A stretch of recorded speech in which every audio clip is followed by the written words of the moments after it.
A todos, muchas gracias por venir, asistir como público a esta última mesa redonda del día en el Salón del Cómic, Internacional del Cómic y de la Ilustración de Santa Cruz de Tenerife, la edición de este año 2019. Tenemos la suerte de tener hoy en esta última mesa a Antonio Altarriba como guionista y Keiko y Kim como dibujantes para hablar de la España negra en las viñetas.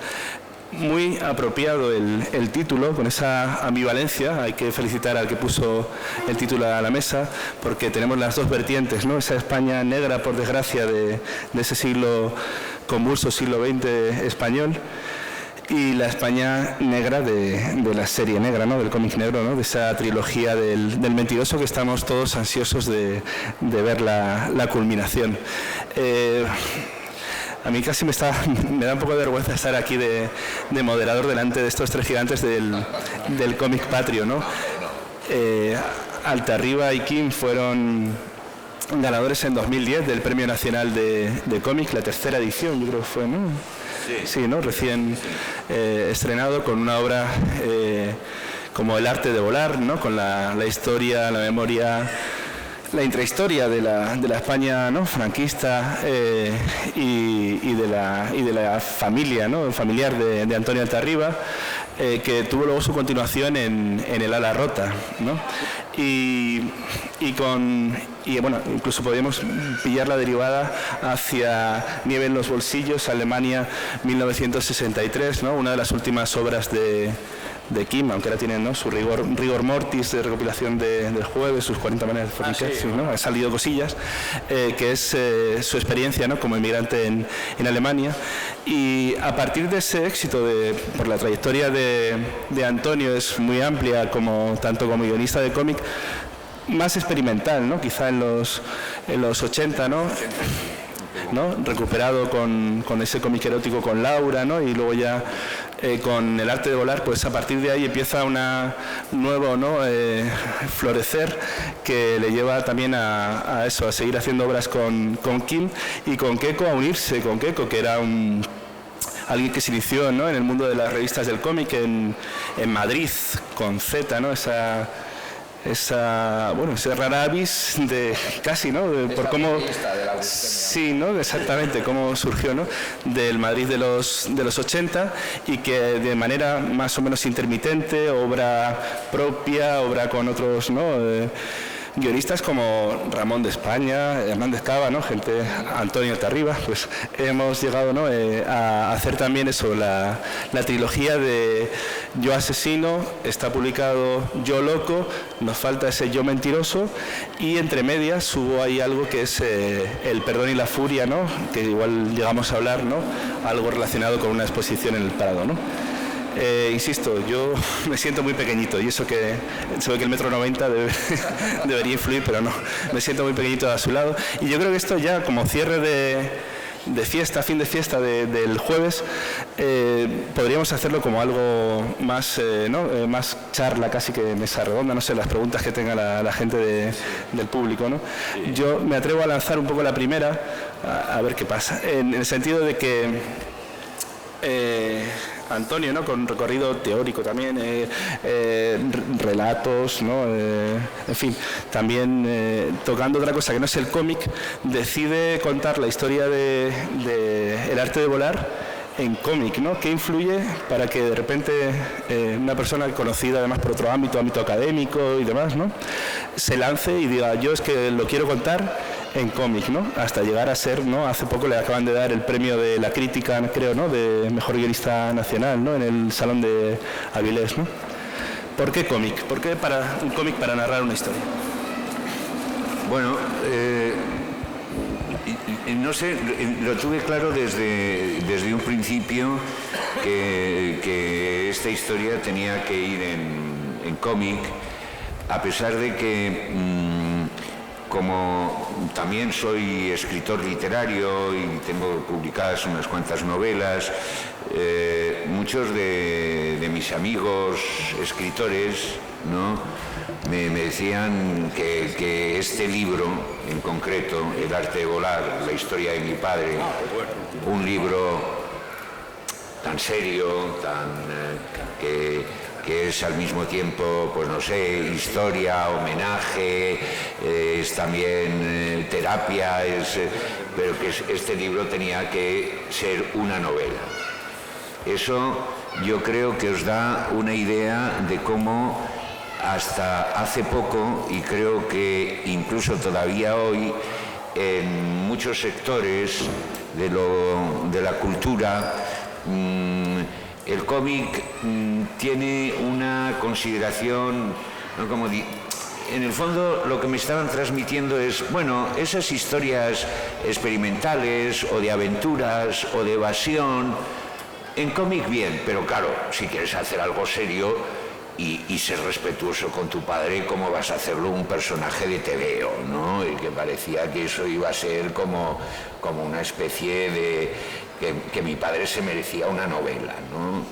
Sin embargo, yo pertenezco a una generación pues que, bueno, pues nos educamos y casi aprendimos a leer leyendo tebeos, ¿no? Porque eran unos años donde pues era un producto muy barato y donde podíamos encontrar pues ahí pues un montón de aventuras, de fantasías, de todo eso, y para mí siempre ha sido una forma de expresión extraordinariamente rica. Yo creo que yo nunca la he considerado como un producto exclusivamente infantil. A mí siempre, yo he ido creciendo con los tebeos. Luego fui profesor de literatura, pero yo creo que era también un poco de la mano de los tebeos, y como contaba en la mesa anterior, intenté que los cómics, los tebeos entraran también en el ámbito de la academia y se estudiaran pues como una materia más de lo que es nuestra cultura y nuestra manera de contar historias. Y entonces lo tenía claro de que ese medio que era tan querido. Mira, hay una anécdota que no sé si esta le he contado nunca. Uno de los recuerdos que tengo, además de más remotos, más antiguos, es mi padre leyéndome un tebeo, cuando yo todavía no sabía leer, ¿no?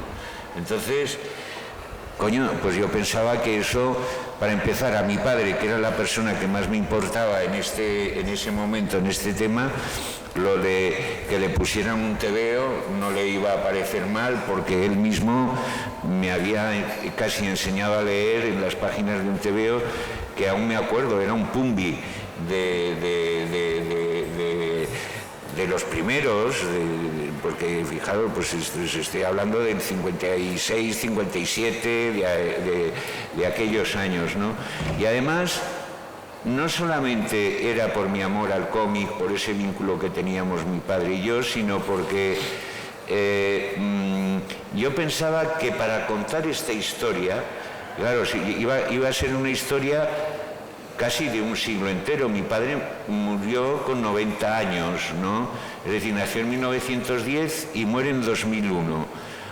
En esos casi 100 años de vida iban a desfilar épocas muy distintas, paisajes muy diferentes, desde el pueblo en el que nació hasta, bueno, pues ciudades como Marsella, como Zaragoza, como desde el campo, los trabajos en el campo, hasta la lucha con los nazis, ¿no? Porque le tocó todo esto, es decir, que eran escenarios muy diversos, épocas muy distintas, cada una con su escenografía, con sus coches, con su indumentaria, con sus armas, y el cómic a mí me parece que es una de las formas de expresión que, claro, con más precisión puede representar pues cómo era. A mí creo que una de las cosas que King disfrutó bastante, porque es uno de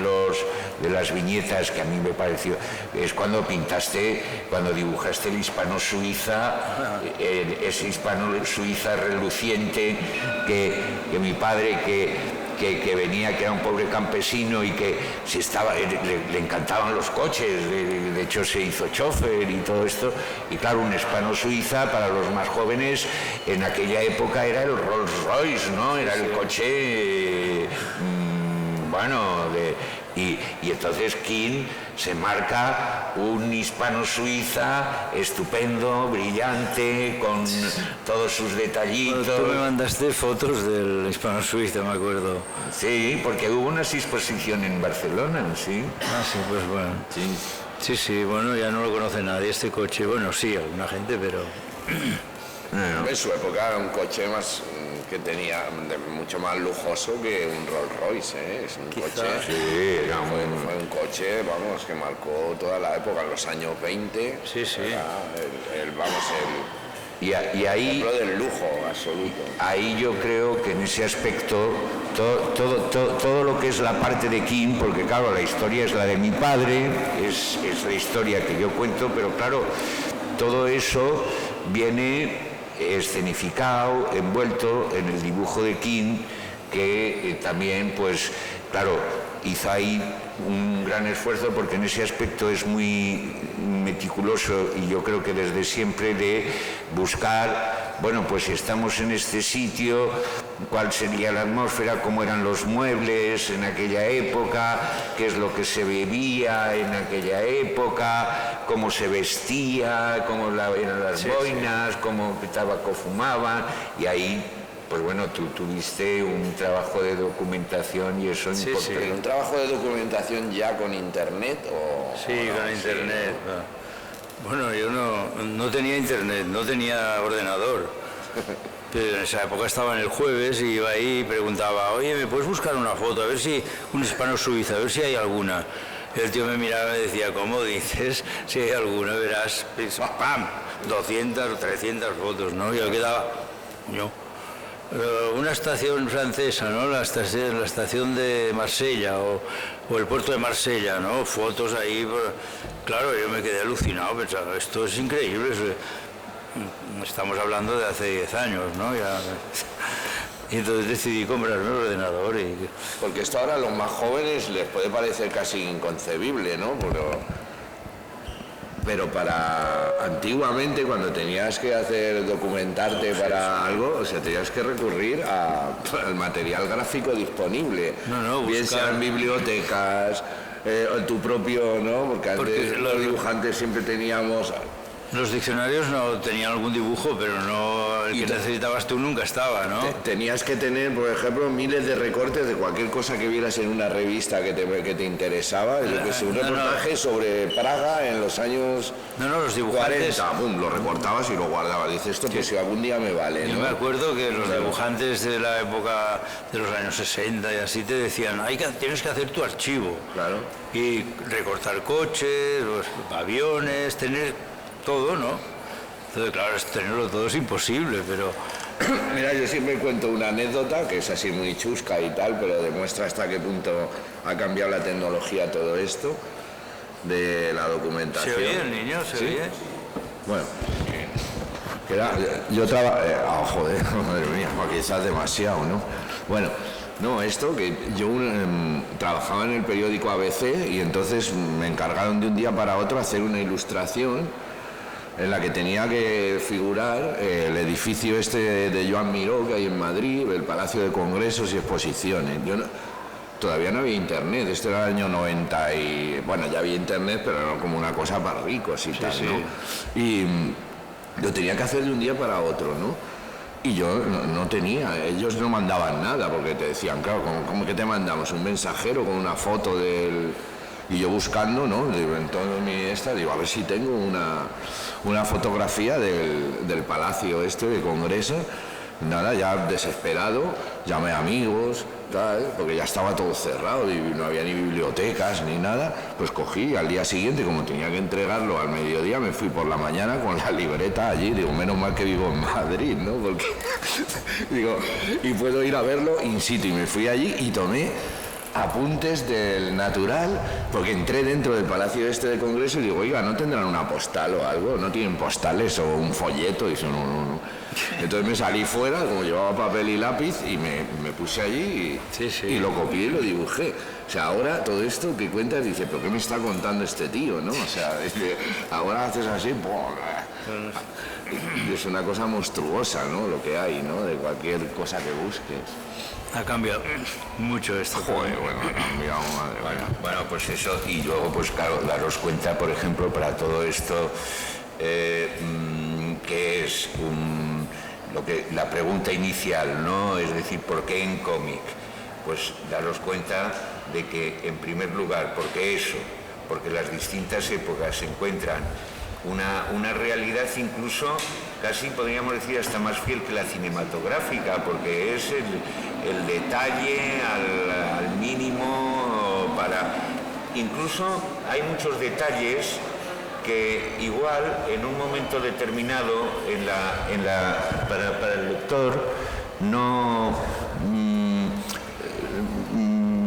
pasan desapercibidos, pero aunque pasan desapercibidos, yo creo que crean la sensación de introducirte en esa atmósfera, ¿no?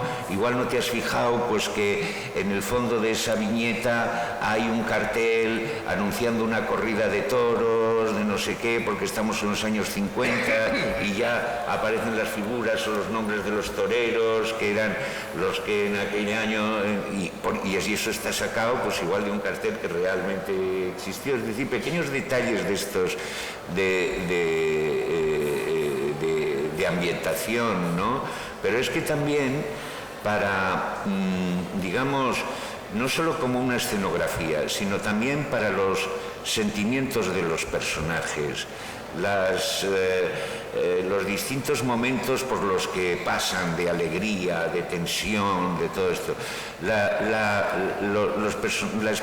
Una de las cosas que yo creo que tienen en general todos los dibujantes, pero los dos que están a mi lado de manera muy especial, es en que eso, no solo crear atmósferas, sino también personajes que son muy expresivos. Eso Kim, por ejemplo, yo creo que lo hace muy bien. No solamente les da un rostro, les da una cara, pero también les da una sonrisa, una preocupación, una situación dramática, el momento dramático por el que pasa un personaje. En una novela tú tienes que entrar dentro del corazón o de la cabeza del personaje y decir, bueno, pues lo que siente, lo que pasa por su mente, y sin embargo en un cómic igual basta con ver la posición del personaje, cómo tiene la cabeza inclinada en un gesto casi ideal de vencido, cómo le coges en un plano, por ejemplo, visto desde arriba, que aún da más la impresión esta de derrota, ¿no? Y ahí ya estás simplemente en unas cuantas imágenes transmitiendo un sentimiento, una sensación de dramatismo y de dolor que es muy, muy eficaz. Incluso en algún caso acudimos pues a veces a imágenes simbólicas, ¿no? Pues para contar ya situaciones muy difíciles. Es decir, que en ese sentido me parece a mí que el cómic es un medio que no está falto de ningún recurso para contar ni cualquier matiz, ni cualquier detalle, ni cualquier aspecto de una narración, y que no es ni mucho menos válido que el cine, que la literatura o que cualquier otro medio aparentemente más noble o más reconocido, ¿no?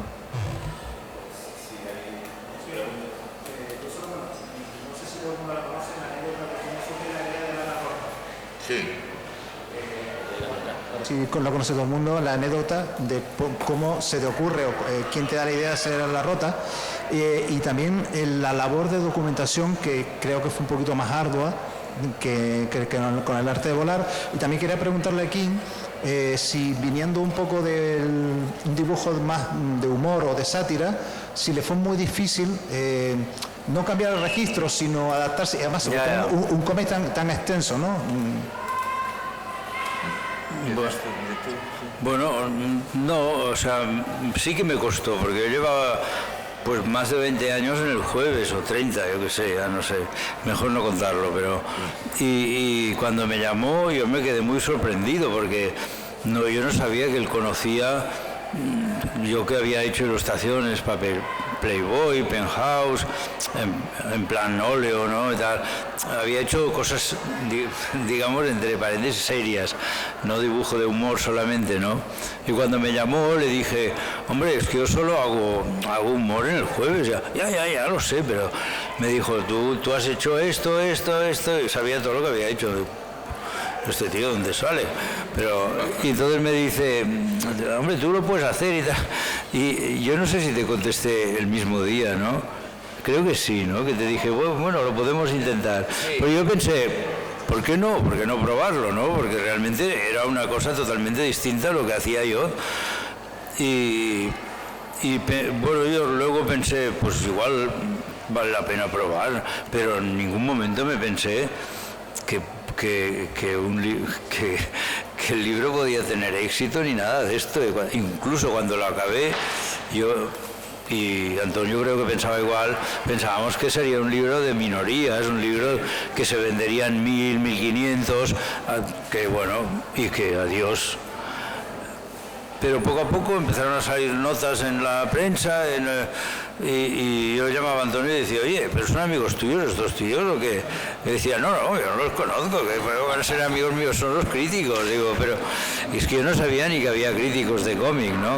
Bueno, conocía a Darias, esto sí, el único que conocía, porque él sí que trabaja desde hace... Y bueno, así fue. Además, como Antonio es crítico también, los críticos no tienen amigos. O sea que no. Tiene más mérito, claro. No, y bueno, por la parte que has preguntado de la anécdota que me lleva a hacer yo, si me preguntáis, bueno, ahora ya este año se han cumplido ya los 10 años de la publicación del Arte de Volar, fíjate. 10 años, sí. 10 años, que salió, yo creo que salió en mayo de 2009 o por ahí, y claro, pues ya hace 10 años de esto, y yo este libro...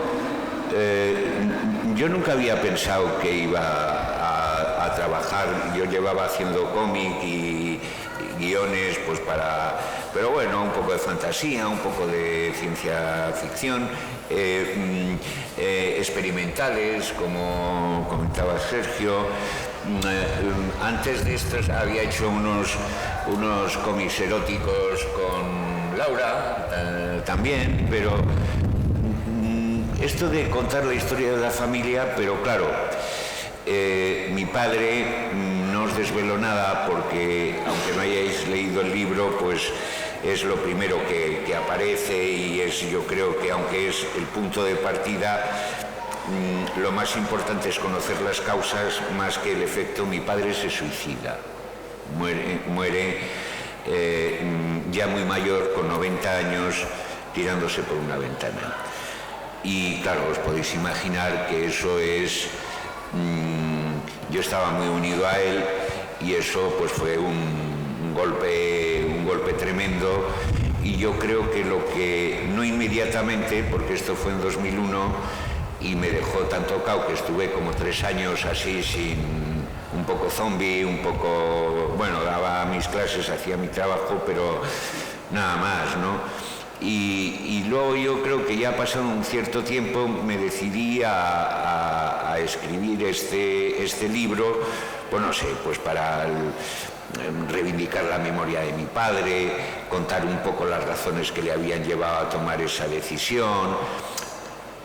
También, como os digo, casi como terapia personal, pero tampoco, cuando se lo planteé aquí, no le dije, oye, y luego escribiremos el de mi madre, y luego escribiremos...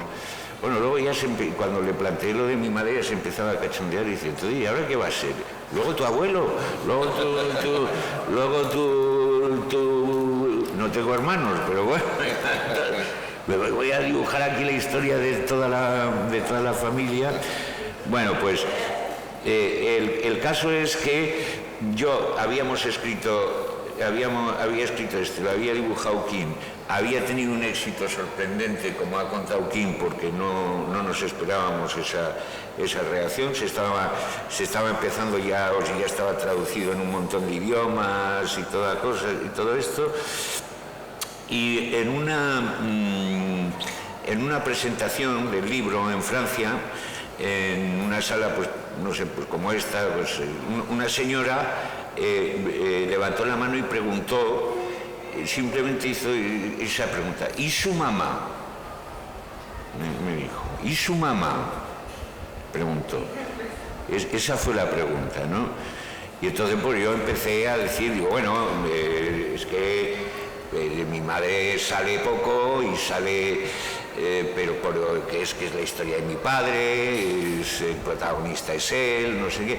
Y conforme yo ya me daba cuenta que conforme estaba contestando a esa pregunta, algo que yo parecía tener muy claro y todo eso se me venía abajo y era como poco convincente, porque aparecía como muy claro que, claro, el héroe era mi papá y mi mamá era la figurante que aparecía allí un poco como entre las cacerolas, cuidándome a mí cuando nací y rezando el rosario, porque mi madre era muy, muy religiosa y ya está.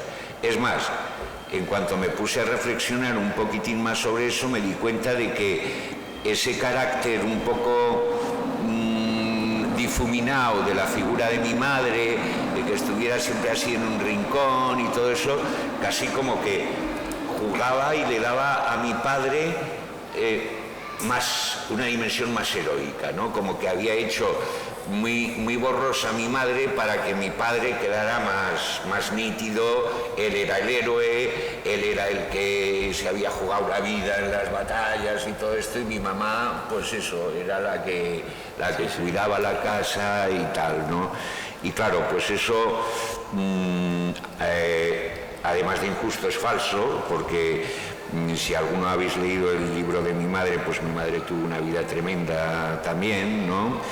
Y eso ya fue lo que me empezó a trabajar. Y yo creo que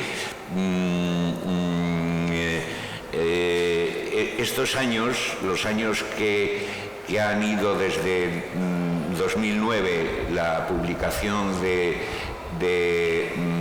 El arte de volar, a 2016, que es cuando se publica El ala rota, han sido también unos años en el que las mujeres nos han hecho ver a muchos hombres, creo yo, pues que, bueno, pues que ellas también existen, ¿no? Y que han tenido su papel en la historia, y que ese papel ha quedado muy a menudo invisibilizado, y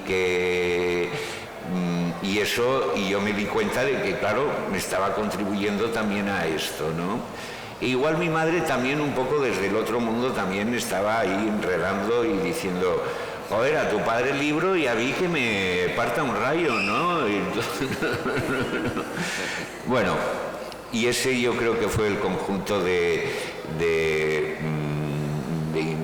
me llevaron a decir que tenía que escribir la historia de mi madre, y luego pues resultó, como ya adelantabas en la pregunta, que me fue mucho más difícil escribir la historia de mi madre, y me supuso mucho más trabajo de investigación, porque sobre todo las mujeres es que hablan menos, no cuentan sus historias, por lo menos las mujeres de la generación de mi madre, a pesar de que han tenido situaciones y han sufrido dramas y situaciones muy difíciles, pues porque, no sé, les parece que eso forma parte de su papel y que no es ninguna hazaña y que no es nada que merezca de ser contado, ¿no? Y que, por lo tanto, pues no es que quieran esconderlo, sino es que no le dan importancia a lo importante que era ese trabajo.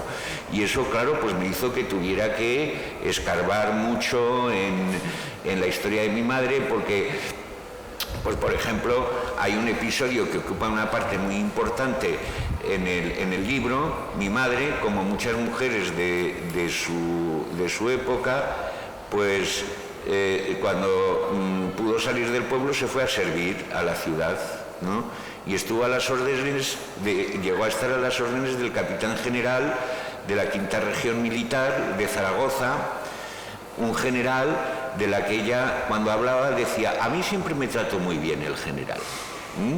Yo iba allí con mi cofia, allí había reuniones muy importantes y servía las mesas, siempre con mi cofia, mis guantes, mi delantal, no sé qué. Llegó a ser la gobernanta de la casa y todo eso, y siempre que lo evocaba eso, siempre decía lo mismo y terminaba diciendo, pero no le gustaba mucho Franco, él no quería mucho a Franco.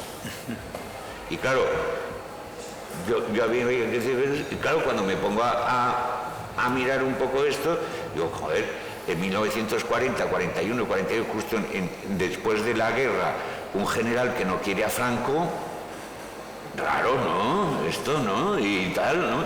Y entonces me puse a investigar y claro, pues te empiezas a dar cuenta de que esas cosas que nos han contado, de que si el bando de los nacionales estaba siempre unido, mientras que el de los republicanos estaban siempre divididos y que por esa razón no sé qué. No, dentro de los nacionales había también sus sectores y había una gran mayoría de militares sublevados que no se sublevaron para que Franco fuera caudillo, se sublevaron para restaurar la monarquía.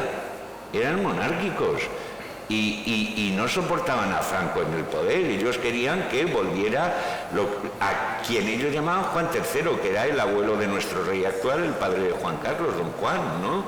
Y era eso y todo eso pues lo tuve que ir investigando y me llevó pues a descubrir una dimensión y una vida de mi madre que yo mismo desconocía. Aprendía a conocerla mejor y yo creo que a quererla más también en base a eso, ¿no? ¿Es verdad el duelo del general en el que muere? ¿Cómo te enteraste de eso? Bueno, pues esto es una historia que cuando yo porque cuando le comenté a Kim, digo, oye, ¿y si hiciéramos la historia de mi madre? Él al principio se quedó así como...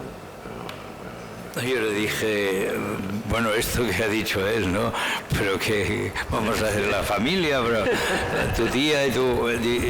Dice, no, dice, pues que he estado mirando y mi madre tiene, su historia es interesante. Dice, porque de pequeña, imagínate, el padre casi la mata, o sea, la quiso matar y le rompió el brazo y entonces toda su vida... tuvo el brazo roto y no se había enterado nadie, o sea, ella no podía abrir el brazo. Ni mi padre. Y ni el padre se había enterado, ni el marido, ni el hijo, nadie. No. Y ahora cuando lo dijo, lo contó en el libro, hasta las tías y tal le decían, pero tú estás loco, tu madre estaba bien, ¿dónde has sacado esta historia? Dice, no, mirar las fotos, todas las fotos están así. Entonces yo digo, hostia, empieza bien la historia, esto ya está bien. Y entonces un poco contó esto de los generales y tal, pero luego un día me llama y me dice, es que oye, el general este lo mataron. Lo mató Franco, lo hizo matar, porque hizo una reunión secreta y todos los de la reunión fueron muriendo. Y esto él lo investigó y lo ha descubierto. Claro, ahora su vida corre peligro, claro. Pero... Tiene a Villarejo así. Este sabe mucho. No, pues es que claro, investigué sobre el general Sánchez González, que es y claro, resulta que es un general, desde luego, muy olvidado desde luego no aparece en ninguna de las calles y de los homenajes y de los monumentos que se hicieron a tantísimos generales franquistas durante esos años y sin embargo, al parecer, por lo que pude saber, era de los mejores estrategas. Realmente el que colocó la bandera nacional en el Pertús, el que finalmente digamos, terminó expulsando a todos los republicanos fue este general.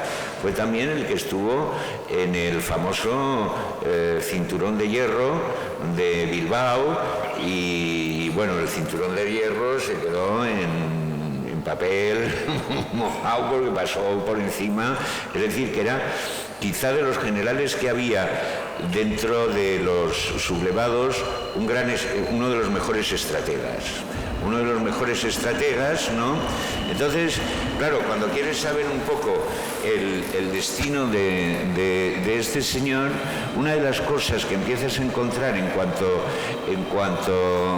tecleas en internet y empiezas a buscar por distintos ámbitos es que siempre se repite, siempre se habla de la extraña o de la sospechosa muerte del general.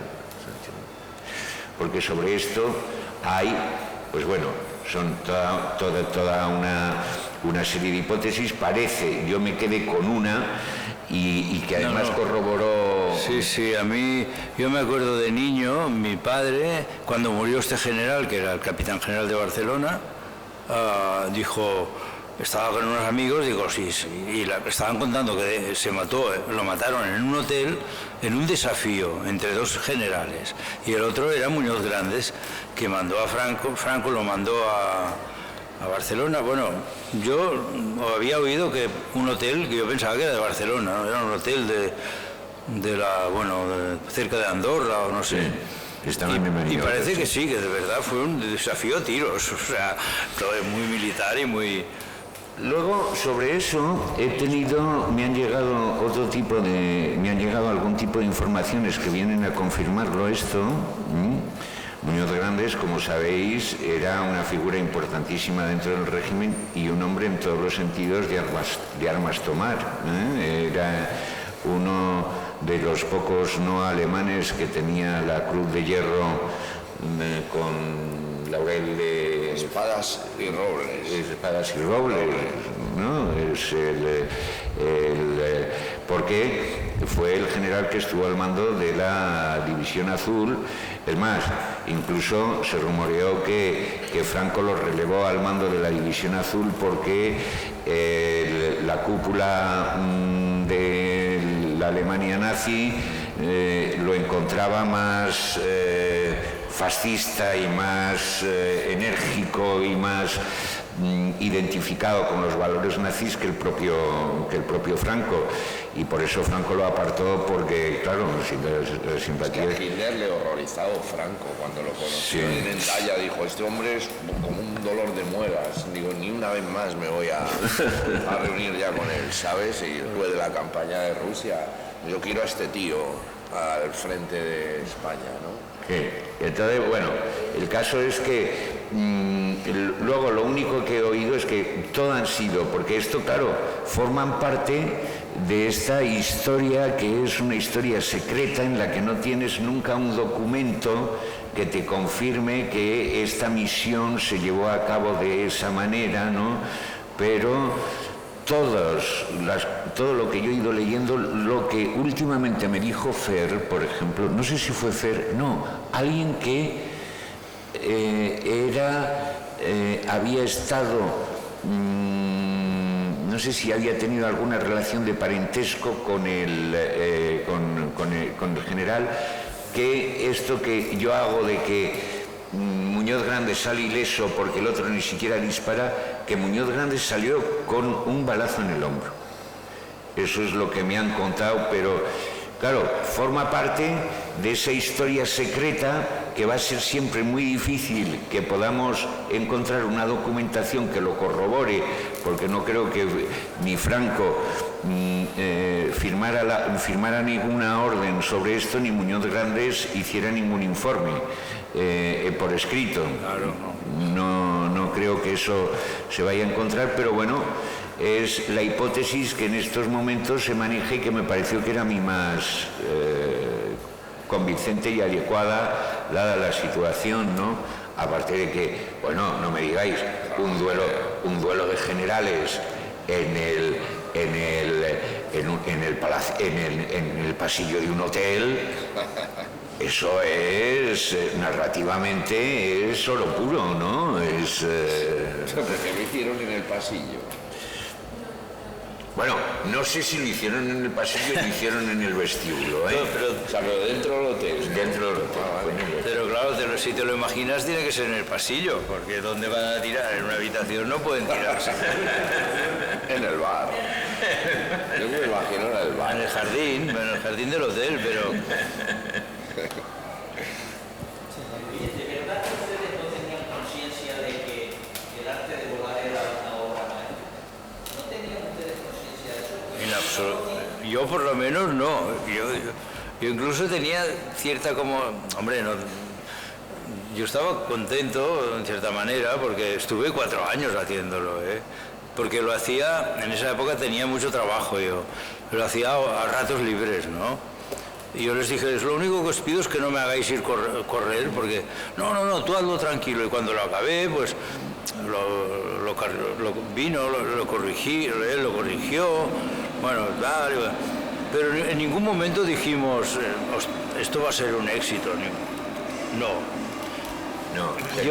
Yo pensaba, un libro que empieza con el suicidio, con el final del libro, que el tío se mata, esto es muy poco comercial, una película así, no sé, pero no sé, son estas cosas que no tienen explicación, ¿no?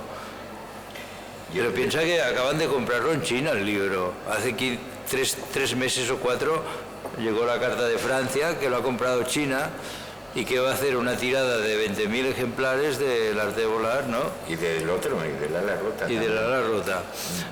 Imagina, 20.000, pero claro. Eso para China, claro. Claro. Aquí saca, Imagínate que se vendan. Es como 300 o 100 aquí, una pequeña tirada. Pero imagínate que se vaya vendiendo. Y bueno, imagínate, igual nos podemos retirar. Hombre, joder, con que vendáis. Con que la mitad de la población china se compre un arte de volar, ya dejamos esto de los tebeos. Es que mira, Manuel, date cuenta de que yo empecé a escribir el guión en 2004 y el libro se publica en 2009. Era un libro muy diferente, porque incluso cuando ya empezaba a aparecer un poco ese formato de novela gráfica, pero cuando yo empecé cuando se publicó en 2009 ya era más habitual, pero cuando yo empecé en 2004 no era muy habitual. Luego el tema, yo le encontraba más que... Nosotros estábamos más que en la convicción de que, joder, hemos hecho una obra maestra y esto va a ser...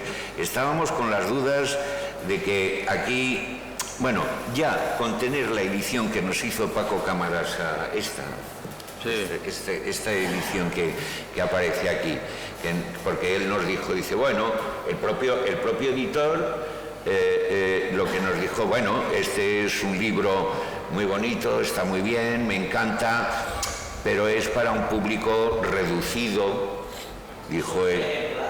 Y hizo 1000 ejemplares numerados. La primera edición es de 1000 ejemplares numerados, y nada más. Y nosotros ya pensábamos que con eso, pues ya, bien, pues estaba bien, pero yo creo que teníamos más inquietud por ver lo que iba a pasar, porque nos parecía que estaba muy fuera de todo formato y de todo eso, y de que igual nos pegábamos una bofetada, ¿no? Es más, King cuenta a veces que él fue a ver el libro en las librerías y estaba por ahí en... Lo vi, fui a ver a FNAC, entré y lo busqué y lo vi en un montón, pero un poco apartado, y pensé, esto no lo va a comprar nadie. Pero bueno, no sé, mira, no es... Ahora, cuando hicieron el arte de volar, ¿a qué sí pensaron de que eso sí era una obra maestra? A mí me gusta más el arte de volar que... No, hablas... Era la rota. Bueno, estoy de acuerdo, yo se lo dije, le digo, creo que este libro me gusta más que el primero. Y yo le dije, el primero naturalmente es mucho más fuerte, es un libro, pero es muy bonito, La Rota es un libro precioso. Y yo lo releí cuando acabé y le dije, oye, es un libro que hace llorar. Y es una cosa, que un cómic haga llorar es casi increíble. Me lo decía Con la voz. Sí, esta chica quería preguntar algo. Una pregunta para Keiko, que era que cómo surgió la trilogía del Yo y de quién fue la idea del uso del color como elemento narrativo, que no fuese un color decorativo, ya que tú has trabajado siempre en blancos y negros y ya tú eras el que había puesto toques de color. Si al colaborar con el Tarriba, ¿eso fue idea tuya? ¿Fue una idea entre ambos o cómo surgió eso? A ver, la primera era... ¿Cómo surgió la idea de colaborar para la trilogía del Yo? Ah, bueno, esto ya me llamó Antonio. Antonio es aquí siempre es el que mueve los hilos, ¿vale? O sea, es el que coge... O sea, tú no vas a Antonio, nunca. Pues si tú vas y dices, escríbeme una historia, ¿qué? Este es un desgraciado, no quiere saber nada. Tiene que ser él el que va a ti, y así fue. Lo mismo que a King le ofreció la historia de su padre, a mí me ofreció su historia como profesor asesino y tal, ¿no? Y bueno, fue así de sencillo, ¿no? Igual en esa época yo estaba también así, bueno, que no sabía muy bien por dónde tirar, ¿no? Ya un poco aburrido de hacer tebeos que no veía a nadie, que le tenían muy buenas críticas y tal, porque se ha sido mi sino siempre, ¿no? Que me han dicho siempre, es que Keiko es un autor de culto. Digo, ya, pero también me gusta vender tebeos y que tener muchos lectores, ¿no? Porque ya sabes, lo de hacerte rico con esto va a ser imposible, ¿no? Pero por lo menos decir, tener lectores y... Poder vivir. Sí, o pues simplemente eso, poder vivir de esto, ¿no?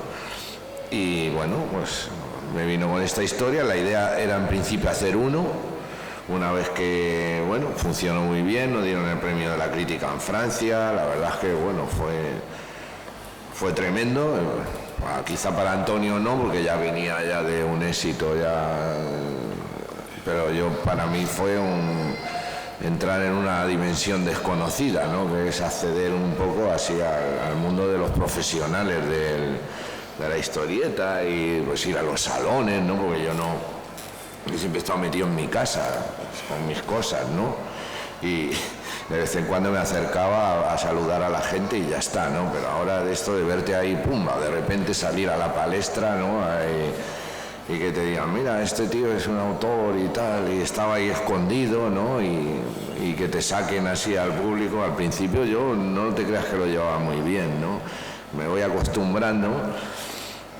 Y bueno, nos dijo el editor el francés, porque nosotros la hemos publicado directamente en Francia. Antonio ya me dijo, Antonio se ha ido ya con el tiempo, ¿no? Ganando a la vez que ganaba en prestigio y premios y tal, también ya en poder decir, tengo editor, ¿no? Mientras que antes decía, no sé quién no va a publicar esto, y va y se lo publicó el pobre Camarasa, ¿no? Luego, pero ya con el asesino dijo, se lo podemos ofrecer directamente a nuestro editor francés, el que nos ha editado El arte de volar, y así lo mismo hasta pillamos un adelantillo y tal, cosas que vienen bien siempre, ¿no? Poder dibujar y comer al mismo tiempo es una cosa que yo no había hecho nunca. O sea, siempre era comer después de dibujar, pero no comer mientras estás dibujando, ¿no? Entonces, al editor le pareció muy bien. Y cuando ya pues el asesino, bueno, para mí es un éxito además porque, bueno, un éxito a lo mejor esperado, puede ser, pero no con una historia que es bastante jodida, ¿no? También, ¿no? Incluso moralmente, ¿no? O sea, yo a veces me planteaba, digo, si es que esto, cualquier día salimos ahí y nos crujen, ¿no? Porque tiene... Sin embargo, no hemos tenido que defenderlo mucho. Fíjate, yo pensaba que iba a ser más peliagudo desde un punto de vista moral de muchas cosas. Ellos también son asesinos. Sí, bueno, no sé. A lo mejor me ha extrañado un poco tanta comprensión, ¿no? Algo esta chica. No, y ya por último, y ya termino, sí, al final decidimos continuar, decir, pues, ¿qué hacemos? ¿Seguimos? ¿Hacemos otro? ¿Abrochamos la historia? ¿No? Y a Antonio se le ocurrió la idea pues de una trilogía con el tema del yo y que fueran 3 personajes que tienen un monólogo abierto al lector, ¿no? En el que explican por qué hacen las cosas que hacen, o sea, y que terminara pues con el más hijo puta de todos, que será el mentiroso y que será un político, ¿no? Un político español contemporáneo, no conocido, sino, bueno, pues sí, y ahora bastante. No decimos mucho para no... Y con él pondremos ya broche final. En ese intermedio hicimos lo del Prado, también ahí entre medias. Y lo del Bitono, en un principio fue sugerencia de nuestro editor, aterrado cuando vio lo negro que era todo, ¿sabes? Cuando vio las primeras páginas, hostia, no me jodas, me están llamando al móvil. Mire, tenemos el tiempo un poco limitado, media... Ya está, perdón, Nada, ya está, termino con esto. Él nos sugirió que, visto que había mucho negro y le daba miedo, porque claro, en Francia esto de hacer tebeos en blanco y negro no es tan fácil, en general, el tebeo, el blanco y negro, pues está visto como para cosas así, de esto, como lo que decían ellos, ¿verdad? Lo de más minoritarias, Tardí. Claro, quitando a Tardí, pues hace en blanco y negro. Y dijimos, bueno, ¿y un Bitono qué tal? Y dice, bien, ¿no?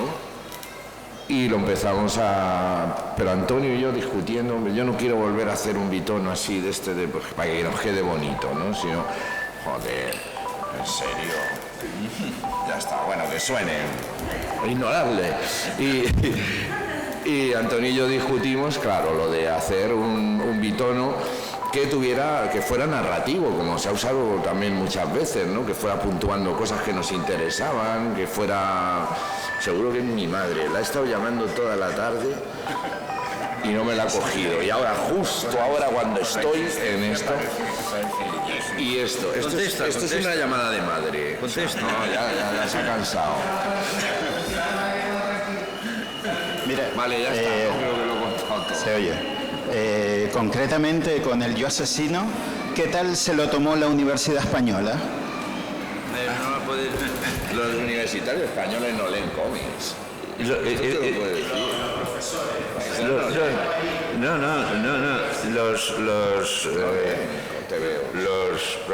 Fíjate, tiene razón Keiko.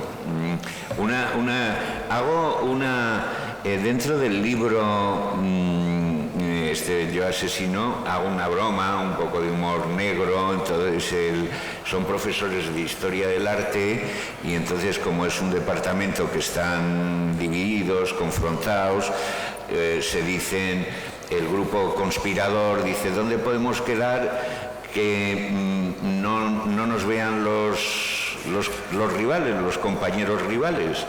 Dice, pues ¿a qué sitio puede ir un historiador del arte donde nunca vaya a encontrar a otro historiador del arte? A un museo, ¿no? A un museo de arte. A un museo de arte, ¿no? Está hecho con muy mala leche, pero con bastante, digamos, conocimiento de causa, Todo esto viene apoyado por 40 años de experiencia en la universidad, y es verdad que los profesores universitarios, yo creo que vivimos o viven, y ahora ya me he salido de la secta, pero claro, están muy concentrados en una especialidad. Es decir, tú te puedes encontrar a un profesor universitario, como ocurre en mi caso, amigo mío y todo esto, pues que se ha dedicado toda su vida a estudiar la evolución de la E caduca en el francés medieval. Claro, eso es un tema sobre el que él sabe mucho, sobre el que se han publicado, hay igual, pues yo qué sé, 100 especialistas en todo el mundo, con los que intercambia, con los que coteja, con los que esto, pero luego hablas en la facultad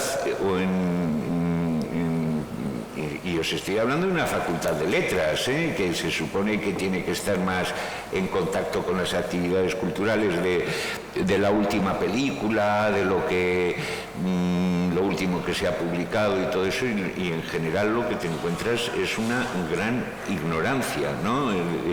Y este es un libro que ni siquiera, que yo sepa, en la propia facultad, porque no es una universidad cualquiera lo que aparece, es la que fue mi universidad, la que fue mi facultad, lo que fue mi despacho, que son perfectamente identificables con la ambientación horrible y opresora que teníamos entonces, porque estábamos en los años de plomo de ETA y estábamos prácticamente secuestrados por los Ikasle Abertzaleak, que eran las juventudes batasunas, ¿no? Entonces, pues bien, no hemos tenido... Yo estuve en un coloquio que organizó el Ministerio sobre autores en el cómic y les dije que me parecía que era bastante extraño precisamente que un libro como este no hubiera tenido ninguna repercusión en el mundo universitario. Bueno, hay tesis o hay trabajos escritos muy puntuales sobre el libro, ¿no? Pero no hay así ninguna reacción especial, y menos, que eso es ya lo que me parece un poco... pues bueno, incluso pues ya lo digo, antes me contenía un poco para decirlo, en una universidad como el País Vasco, de la que tuvieron que salir varias decenas de profesores porque estaban amenazados, una institución como es la institución universitaria, a la que se les supone una ética,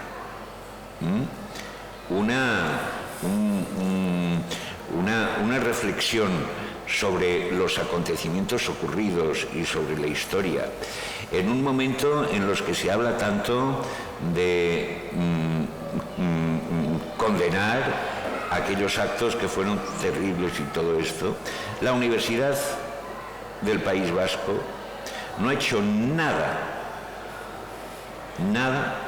en relación con toda esta cuestión.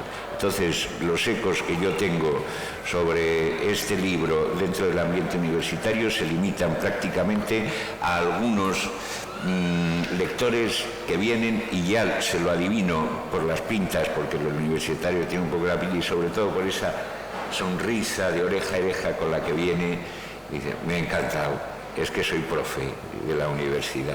Yo soy de biología, pero es lo mismo, ¿eh?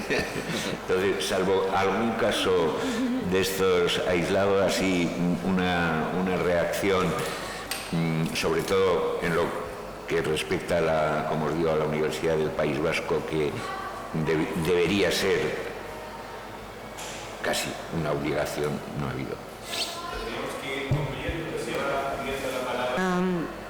Quería preguntarles, de las obras en las que han participado cada uno de ustedes, ¿cuál es la que más les gusta actualmente? Eso supongo es algo que se puede variar y sé que todas las amaréis mucho porque son sus trabajos, pero ¿cuál es la que más han amado a lo mejor hacer o la que más les gusta hoy en día? Empieza Ruquín. Ya lo ha dicho. Hombre, es muy difícil de decirlo esto. Pero quizá quizás el arte de volar es el que más cariño le tengo, porque gracias a este libro he cambiado un poco de vida. Me he metido haciendo novela gráfica y cosas de estas, y yo creo que diría que este libro le tengo mucho cariño, vaya. Sí. Pero te refieres a las obras que tenemos en común con... De cada uno, en general. Ah, en general, madre mía. Ah, vale. No, es que lo que dice Kim, ¿no? A ver, es que es muy difícil decir, y esto no es por diplomacia, ¿vale? O sea, porque esté Antonio ni nada, pero sí es lo que dice Kim, ¿no? Cada obra, digamos que tiene su importancia. A lo mejor para mí Cuatro Gotas la tiene como porque fue donde pude expresar un poco, ¿no? Todo lo que yo llevaba dentro, ¿no? De todo el tebeo que yo llevaba dentro como autor, ¿no? No solo como dibujante. Aquí, claro, estamos hablando como de una obra compartida y de obra que tenemos, pues claro, cada uno de nosotros por nuestra cuenta, ¿no? Pues yo, claro, tengo que valorar esas dos cosas, ¿no? Que duda cabe con lo que yo Asesino, eso va a ser algo importantísimo para mí, por lo que he contado antes, ¿no? Porque igual que para Kim supuso un cambio de registro y también acceder a un público, digamos, nuevo, para mí es que simplemente fue acceder al público, o sea, porque Kim tiene una trayectoria, claro, Kim es famosísimo, bueno, por el facha y tal, pero a ti te conoce todo el mundo. Que yo también claro, tendría que decir que Martínez del Facha, que es el personaje ese que yo he hecho durante no sé cuántos años y que estoy haciendo, bueno, he vuelto a hacerlo, bueno, es igual, pero en el fondo también le tengo, bueno, no diré cierto cariño, pero me ha dado de comer durante media vida, o sea, 40 años, sí. Madre mía. Darías implacable, ¿eh? Entonces, claro. Con las fechas, ¿eh? Pero no, sí, pero también yo tengo que reconocer que pues le tengo, pues, no sé, el pobre tío no existe, ¿no? Supongo. Bueno, sí que existe alguno parecido, pero... Claro, porque nosotros tenemos aquí, digamos,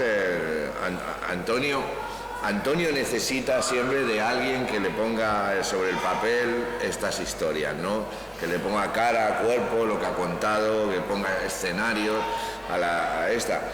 Nosotros además también tenemos nuestras cositas hechas, ¿no? Con nuestras historias, porque también, claro, nosotros no solo somos dibujantes, somos narradores también de historia. Yo principalmente me considero eso, antes que dibujante me considero... Pero de hecho, claro. Yo creo que todas las cosas que has hecho poniendo algo muy de ti, pues las estimas, ¿no? Sí. Y cada cual en su... Claro, para mí, yo Asesino pues, va a ser una obra capital, ¿no? O sea, es que hay un antes y un después, o sea, para mí, ¿no? En todo, ¿no? O sea, como autor, porque a mí también, aunque diga Antonio que me eligió dijo, esta la tiene que hacer Keiko y tal, porque solo él, bla, bla, bla, el blanco y negro y tal, esto que hemos contado ya tantas veces, pero él no era muy consciente del enorme desafío que supuso para mí de repente meterme con una historia así tan larga, ¿no? De repente una historia de 130 páginas, con ambientada, documentada, cosas que yo no había hecho en mi vida, ¿no? Que es manejar documentación, ceñirme mucho a un guión, trabajar con un guionista tan meticuloso como Antonio, porque es alguien que te escribe unos guiones de estos donde está hasta los parpadeos del personaje, si pudieran verse, él te los pone, ¿no? Parpadea 3 veces mientras dice esto, ¿no?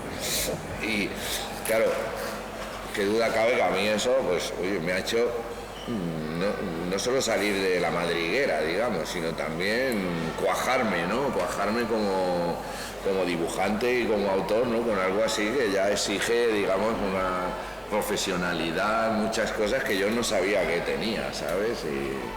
Y en ese sentido, claro, pues, qué duda cabe que yo Asesino, ya está, venga, ahora tú. Tú lo tienes más difícil. Claro, tú ahora... Yo lo tengo sí más difícil ahora. Uno de los dos, ¿no? Aquí de los que estamos aquí. Sí, no me queda otro remedio. Mira, claro, es evidente que hay 2 libros que son los que ellos han dicho, El arte de volar y El yo Asesino, porque cuando sale El arte de volar, el éxito acaba siendo tal que yo ya al final iba a todos los sitios, sobre todo pues eso, fuera de aquí de España, y a mí todo el mundo me decía, mira, este es el del arte de volar. ¿no? Es decir, yo ya era el del arte de volar, ¿no? Y a mí me parecía bien ser el del arte de volar, porque bueno, pues no tengo nada por qué avergonzarme de eso, pero también quería demostrar que era el del arte de volar, pero que también podía hacer otras cosas, que no era solo el guionista de una biografía de mi padre y todo esto, ¿no? Y de hecho, Yo Asesino, una de las razones por las que me decido hacerlo es que puedo trabajar en otro registro que no sea el del buen hijo que rinde homenaje a su padre y todo eso. Esto lo he dicho muchas veces. El arte de volar es el libro del buen hijo que recupera a su padre, a la memoria de su padre, y Yo Asesino es el libro del hijo de puta que asesina en serie, ¿no? Es decir, son dos niveles, y en ese sentido ambos me han servido para, digamos, el uno para lanzarme, si queréis, y el otro para también abrir una línea de trabajo, de decir, bueno, pues sí, también puede trabajar en un género negro, con personajes malvados, con una visión del mundo muy pesimista, pero en estos momentos, y se ha comentado antes, el libro que está subiendo más en mi estima y que quizá en estos momentos preferiría es El ala rota. El ala rota, el de mi madre. Tú lo has comentado, quizá ahí fuimos más conscientes de que estábamos trabajando un material, todo esto. Es un libro que ya nos gustó en su momento, y a mí con el tiempo y con la perspectiva me parece que es un... Y mucha gente lo dice, ¿eh? Ella sí, ya.